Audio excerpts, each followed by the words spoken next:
Perfetto, proprio ok? Vai, abbiamo intercettato uno dei protagonisti di questo quinto memorial a valle e vogliamo intervistare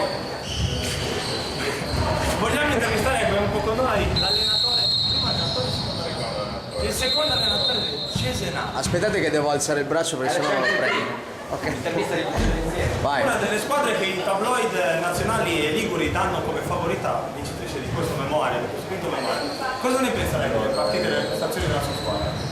Hanno giocato abbastanza bene, nello spirito del torneo, quindi diciamo che la metà come una vacanza, la metà come un impegno e sono prese abbastanza bene. C'erano voci diciamo, la voce già si è espansa delle forti capacità canore della vostra squadra. E quella ancora dobbiamo verificare, saranno perché gli volevate registrare una canzoncina e sarebbero disponibili. Allora ci vediamo al più presto diciamo per fare un video musicale nel backstage. Bene, noi siamo qui quando volete e vi mando. Benissimo, allora chiameremo